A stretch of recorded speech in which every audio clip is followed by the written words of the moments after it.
BNP দেশ পরিচালনার সুযোগ পেলে প্রাণী সংরক্ষণ আইন সংস্কার করার আশ্বাস দিয়েছেন বিএনপির ভারপ্রাপ্ত চেয়ারম্যান তারেক রহমান। শনিবার রাজধানীর চীনমৈত্রী আন্তর্জাতিক সম্মেলন কেন্দ্রে দিনব্যাপী পোষা প্রাণী মেলায় একথা জানান তিনি। মেলায় প্রাণী চিকিৎসায় বিশেষ হাসপাতাল করার দাবি জানান আয়োজক ও প্রাণীপ্রেমীরা। পুরান ঢাকায় ঘোড়া চড়ার প্রশিক্ষণ দেন আসিফ। ভারতীয় প্রজাতির 4টি ঘোড়া এনেছেন মেলায়। আগারগাঁও চীনমৈত্রী সম্মেলনে দিনব্যাপী পোষা প্রাণীর মেলায় তাকে ঘিরে দর্শনার্থীর ভিড়। বিক্রি কিনি করে থাকি, রাইডিং স্কুল আছে, যারা রাইডিং শিখতে চায় তারা আসে আমার এখানে। সরাইল গ্রেহাউন্ড কুকুর বেশ জনপ্রিয়। দারুণ প্রভুভক্ত এই প্রজাতিটি এখন খামারে উৎপাদন হচ্ছে। ইন্ডিয়ান আর্মিরা যে এটাকে আর কি লালন পালন করে সিকিউরিটির জন্য, ঠিক আছে।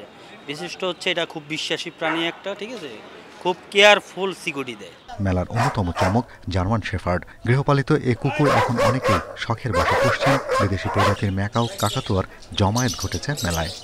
এই পাখি দেখলাম, কুকুর দেখলাম, ঘোড়া দেখলাম, আর অনেক নতুন নতুন প্রাণী দেখলাম যেগুলো হলো গিয়ে বাসায় পালা যাবে না, এরকম অনেক সুন্দর। অসুস্থ হয়ে পড়লে এদের নিয়ে আমরা অনেক টেনশনে পড়ে যাই। দেন ডাক্তার, তেমন কোনো ডাক্তার বা কোনো কিছু নাই, তো এদের জন্য একটা ভালো মেডিকেল করা উচিত। দেশি প্রাণী চিকিৎসার জন্য বিশেষ উদ্যোগ নেওয়ার দাবি জানান আয়োজকরা। বিড়াল সহ বন্য প্রাণী, হাতি থেকে বাঘ, তাদের যাতে কোনো ক্রাইসিসে পড়তে না হয়, যেখানেই এই সমস্যাটা হবে সেখানে আমরা ছুটে যাব। এটা অস্থায়ী ভবনে হবে।